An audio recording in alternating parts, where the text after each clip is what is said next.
TV Câmara, Campinas. Qual que é o nome dele, né? Boa tarde a todos. Neste mês onde se comemora o Dia Internacional da Mulher, esta Câmara Municipal, por intermédio da Escola do Legislativo de Campinas, promove a palestra Planejamento Familiar. Você já pensou sobre isso? Convidamos para fazer uso da palavra o diretor da Elecamp, senhor Roberto Delfino Júnior.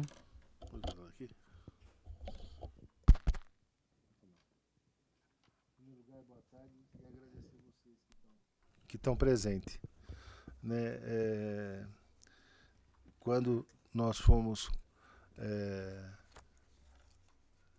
alertados pelo vereador Aurélio Cláudio, ele colocou a Patrícia para nos auxiliar, trouxe um apoio muito grande junto com a gente. Nós recebemos o pessoal da MS na escola, conversamos bastante e falaram muito da senhora, doutora, né?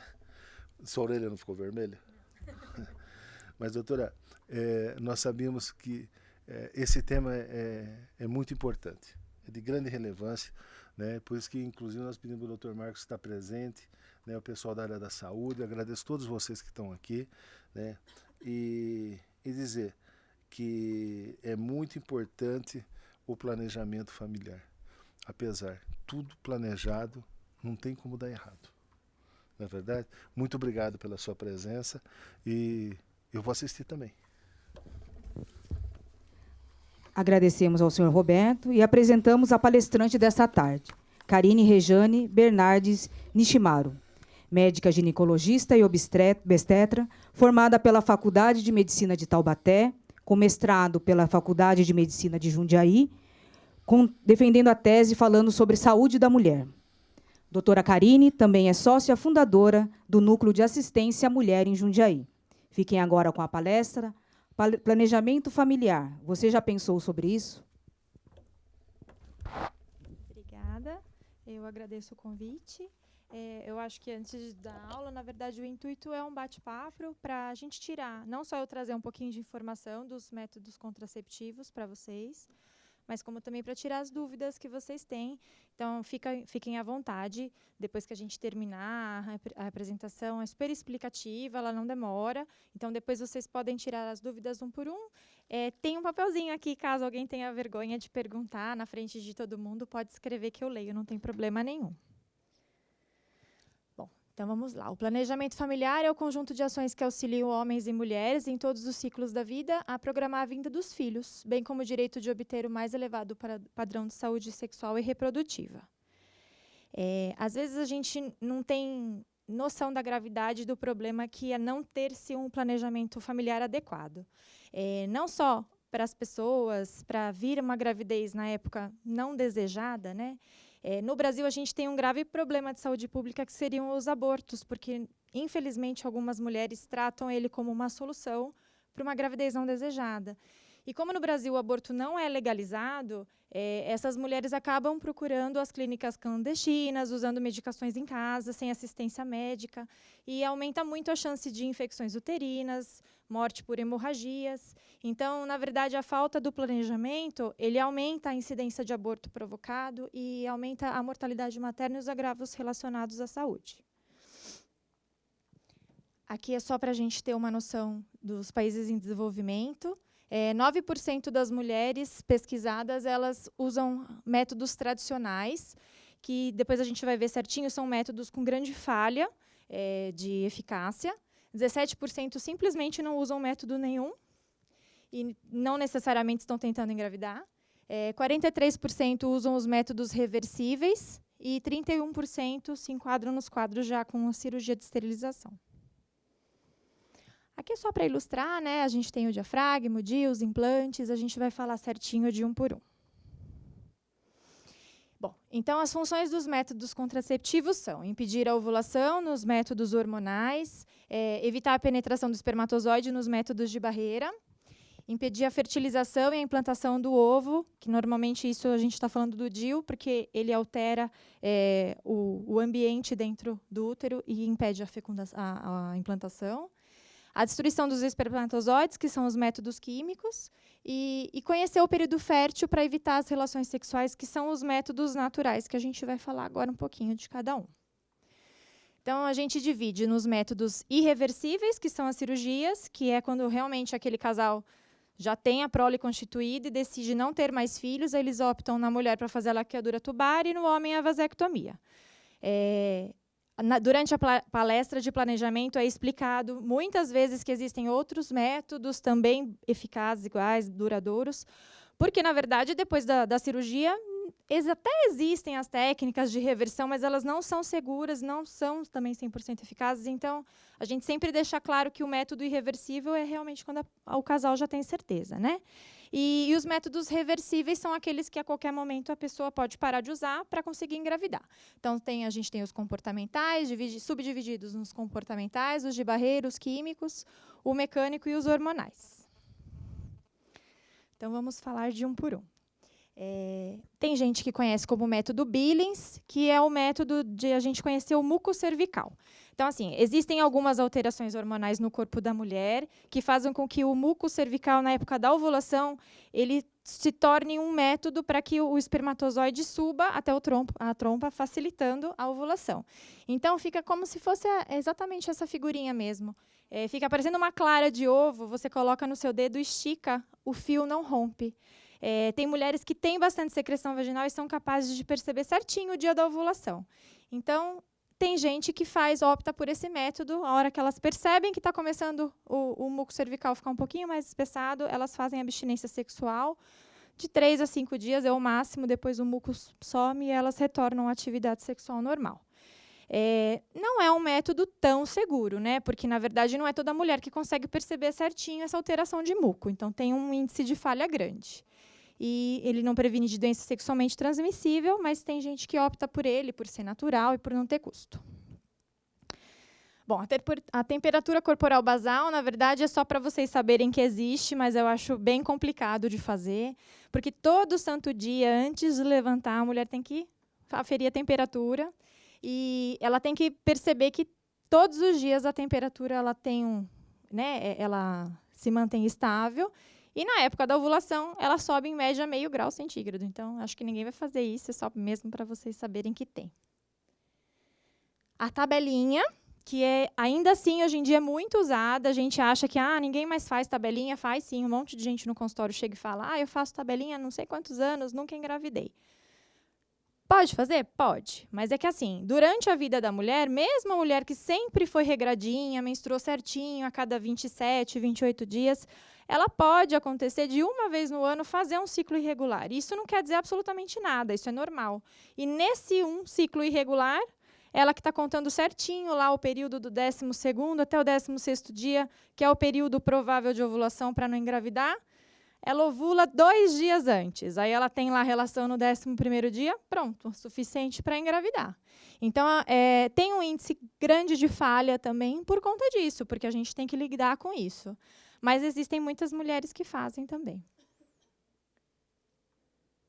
Bom, o coito interrompido, isso também acontece mais, na verdade, em adolescente, que o namorado não quer usar camisinha, e eles falam, vamos fazer o coito interrompido. Mas, na verdade, a gente sabe que, além disso, não prevenir de doença sexualmente transmissível, o líquido, né?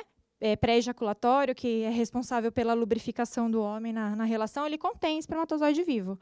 Então, na verdade, ele não é eficaz, né? Ele só diminui um pouco a incidência, mas tem um monte de gente que engravida fazendo isso. Então, também não é uma boa opção. A lactação exclusiva, isso daqui é para as pacientes no pós-parto. Sim, quem amamenta, dá aleitamento à livre demanda, que a gente chama, tem uma alteração hormonal capaz de produzir um estado crônico de anovulação na mulher. Então, realmente, no pós-parto, nos 3, 4, até nos 6 primeiros meses pós-parto, a mulher que dá o peito a hora que o bebê pede e não impõe horários a ele não se alimenta de mais nada, muito provavelmente ela não está ovulando. Então, não existe o risco de engravidar. Mas a gente, por precaução, a própria mulher, né, no pós-parto, que está desesperada e não quer ter outro nenê tão cedo, elas sempre optam por um outro tipo de método junto. Mas, fisiologicamente, é isso mesmo, a mulher acaba ficando sem ovular. Bom, o preservativo, que é um método de barreira, é o único método importante isso salientar. A gente tem sempre que falar para vocês, e todo mundo tem que se comunicar, que é o único método que protege das doenças sexualmente transmissíveis. Então, é sempre importante usar ele associado a qualquer outro tipo de método que a mulher escolha usar. Tá? Ele é extremamente eficaz, difundido no mundo, é só colocar da forma certinha, desde o começo, não só na hora de ter ejaculação, mas desde antes da penetração, é só colocar que evita tanto a gravidez quanto doença sexualmente transmissível. O da mulher também existe, mas, na verdade, acho que por não ser tão prático de colocar, a mulher acabou que não pegou muito, né? Tem até de graça, acho que nos postos de saúde, mas acaba não sendo tão difundido. O do homem é o mais comum. Os métodos químicos, a gente tem os espermicidas. Antigamente se usava mais do que hoje em dia, a gente ainda encontra nas farmácias, mas cada vez menos é procurado. Os espermicidas, eles são ou óvulozinho, ou espuma, ou o próprio gel intravaginal, que a mulher coloca... normalmente associado a um método de barreira, tá? Que seria ou a camisinha no homem ou o diafragma na mulher. E ela tem que aplicar 10 minutos antes da relação sexual, ele teria a capacidade de matar os espermatozoides antes que eles subam. Aqui o diafragma, quando foi lançado, era bem utilizado, mas de uns anos para cá a gente quase não vê paciente pedindo. Ele é exatamente desse formato, ele é um pouquinho rígido, mas ele não é tão rígido, ele é um pouquinho flexível. A mulher ela tem que colocar esse chapeuzinho dentro lá da vagina, no fundo, ele abraça o colo do útero, de modo que ele impede a subida do espermatozoide. Tem que deixar lá pelo menos umas horas depois. Por quê? Porque na hora de tirar, ainda sobra um pouco de espermatozoide que não morre imediatamente, ele também pode subir, então acaba diminuindo a eficácia do método. As mulheres não gostam muito, não acham prático, então ele caiu muito em desuso, mas associado junto com o espermicida, tinham boas taxas de eficácia. Aqui os métodos mecânicos, que seria o dispositivo intrauterino. Tá? A gente tem alguns tipos de DIU no mercado. Os primeiros, que é o DIU de cobre, o que o cobre faz? Esse metal ele é capaz de mudar o muco cervical. Então, ele cria um muco inóspito ao espermatozoide, a primeira forma de contracepção dele. Tá? Ele causa uma reação inflamatória dentro do tecido endometrial. Então, o espermatozoide que consegue subir e encontrar o óvulo, muito provavelmente, esse embrião ele não vai conseguir implantar dentro do útero. Então, ele tem essas duas formas de defesa. E tem o DIU, que é um DIU mais moderno, que libera o progestágeno, que é o DIU hormonal. Esse DIU é um DIU mais moderno. Além de esses dois mecanismos, ele libera um pouquinho por dia, durante 5 anos, que é o que ele dura de hormônio dentro do útero. De modo que ele causa uma atrofia endometrial, que em até 6 meses as pacientes ficam sem menstruar com ele. Então, além de ser muito eficaz contra uma gravidez não desejada, ele é usado, às vezes, como forma de tratamento para endometriose, pacientes que têm muito fluxo menstrual. As pacientes gostam muito pela eficácia e pela praticidade dele. Então, cada vez mais ele vem sendo usado pelas mulheres. O anel endovaginal, que também, assim, a um primeiro momento, a mulher que conhece, às vezes, elas fazem uma cara mais feia, um preconceito, mas todas as pacientes que usam gostam. Ele é um anelzinho pequenininho, a mulher ele é flexível, bem flexível, facinho de colocar, ela coloca no fundo de saco, ele abraça o colo, ele libera um pouquinho de hormônio todo dia lá, fica num lugar indolor para a mulher, o homem também não sente dor na hora de ter a penetração. E ele é muito bom, ele não tem uma dose alta de hormônio, quase não dá efeito colateral, cicla certinho, dura 21 dias, a mulher para 7 dias para menstruar. Tem uma boa aceitação nas pacientes que usam e a falha também é super pequena, então é um método moderno também bem usado. O adesivo transdérmico, que seria mais ou menos o que a gente faz na pílula, a caixinha vem com 3 adesivos. O hormônio ele é absorvido subcutâneo, Existem algumas pacientes com contraindicação ao uso oral do hormônio, então seria uma opção de via de administração. Troca-se toda semana, 3 semanas seguidas, uma para menstruar, também super tranquilo. Como não tem a chance de você esquecer de tomar, tem uma eficácia super boa também. O implante subdérmico é um implante que a gente não vê mais muito hoje em dia. Ele é colocado aqui no braço, um bastonetezinho pequenininho. Na verdade, tem que fazer um piquezinho na pele, fazer anestesia, colocar, dar um pontinho. E acaba dando muito sangramento irregular, muito escape durante o uso da mulher. E não tem como a gente manusear isso, porque está, né, implantado, só se a gente tirar. Então, hoje em dia, a gente não usa muito, mas é uma opção a ser usada também. Os injetáveis mensais, que são bem conhecidos também, inclusive por ter na rede de graça.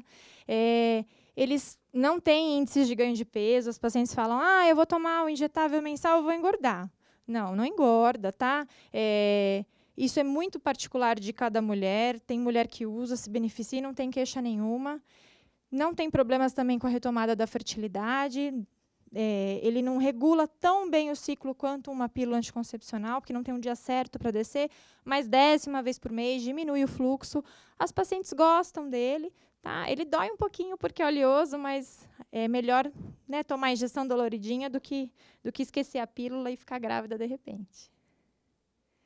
Os injetáveis trimestrais, sim, eles têm um efeito colateral maior por ser uma dose maior de hormônio. Na verdade, não é que é um anticoncepcional ruim, é um anticoncepcional mais antigo, existem coisas mais modernas hoje em dia. A gente acaba deixando eles como opção, mas para quando tem-se a contraindicação aos outros, né? Ou no pós-parto, no puerpério, quando a mulher está amamentando, ele pode também, 2, 3 aplicações, 6, 9 meses no máximo que se usa, não tem problema nenhum.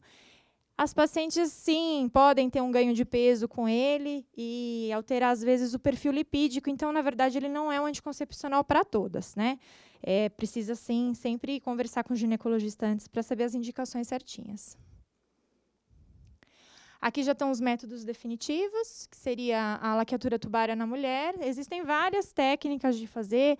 Aqui a Pomeroy é a mais comum usada, mas hoje em dia tem-se uma tendência de fazer a fimbrectomia, que seria essa parte dessa alcinha que sobra, tirar ela toda.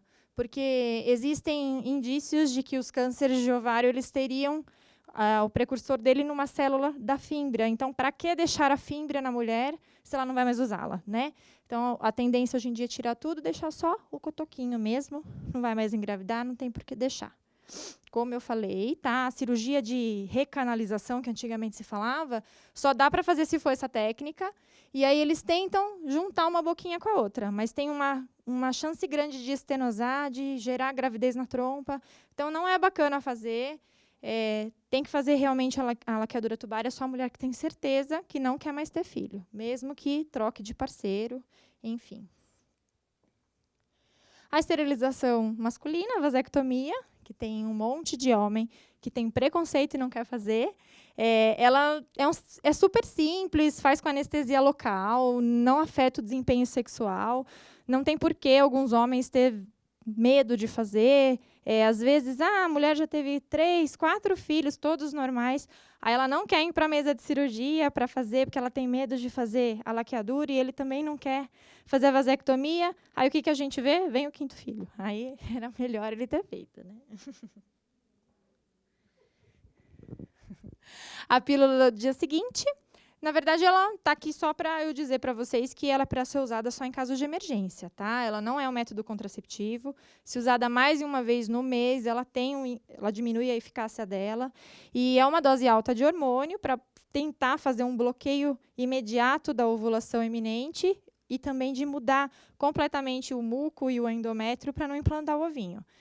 Então, na verdade, ela acaba desregulando o ciclo menstrual da mulher, e aí, dali para frente, fica até mais difícil da gente conseguir controlar nos primeiros meses. Então, ela só é para ser usada realmente naquelas pacientes que usam certinho o método de barreira e, por alguma eventualidade, houve um acidente e acaba usando a pílula do dia seguinte só como emergência.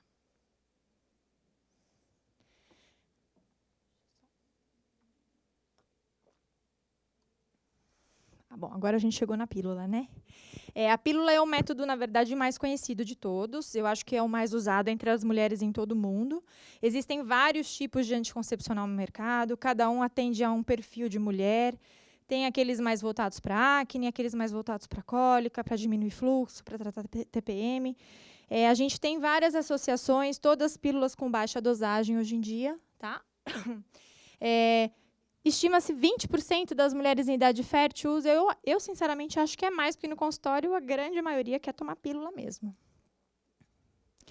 Então, tem como benefícios promover a regulação do ciclo menstrual. A pílula, sim, a gente consegue fazer a paciente ciclar certinho. Na época ali da pausa, ela sangra pouco, bonitinho, sem cólica. Ou para aquelas pacientes que desejam não menstruar mais, que hoje em dia a gente já sabe que não tem problema, prejuízo nenhum para a saúde, a gente consegue fazer o uso contínuo da pílula e a paciente não sangrar. Diminui a cólica, diminui sintomas de TPM. Existem pílulas, como eu disse, voltadas para a beleza da pele e dos cabelos, diminui o risco de câncer de ovário e de endométrio e permitem rapidamente o retorno da fertilidade. Antigamente se falava, tomei 10 anos seguidos de pílula, tenho que parar 6 meses antes de eu querer tentar engravidar, o anticoncepcional. Hoje em dia a gente já sabe que não é verdade. Tanto é que, se você tomar errado a pílula, você engravida, né? Então, assim, o primeiro mês sem pílula já volta a fertilidade, não precisa ficar com medo de tomar sem problema nenhum.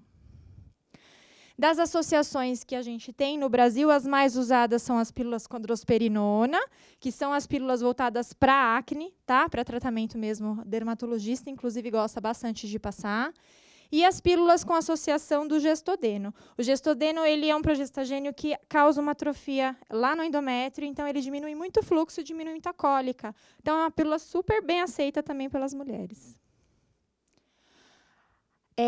Bom, no mercado tem várias marcas de todas, né? As que estão destacadas, na verdade, são as pílulas da MS, que é um laboratório de confiança e que tem um preço muito acessível.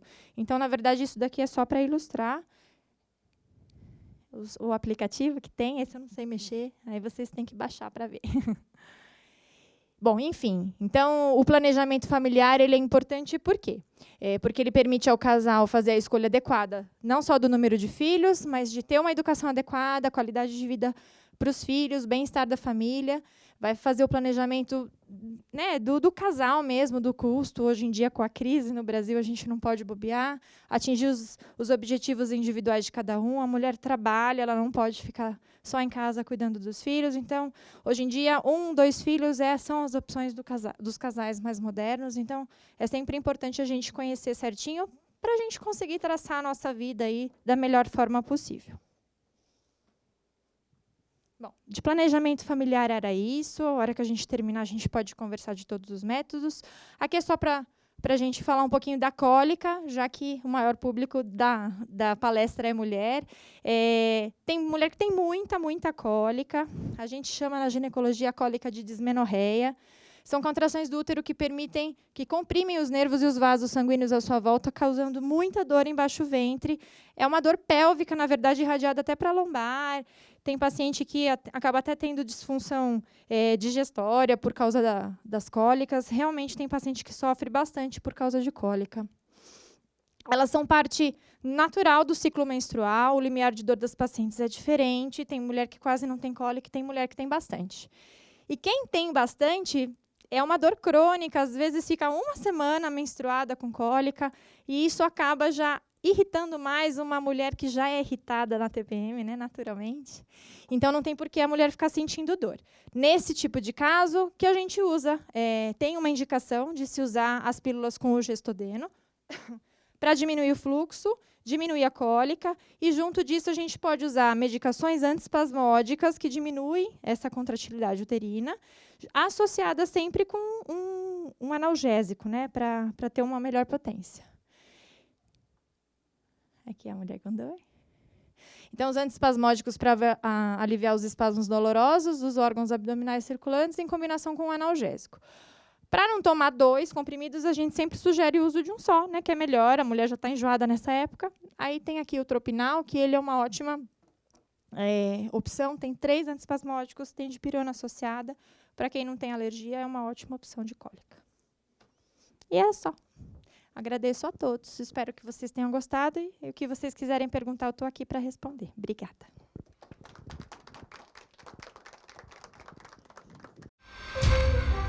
Obrigada.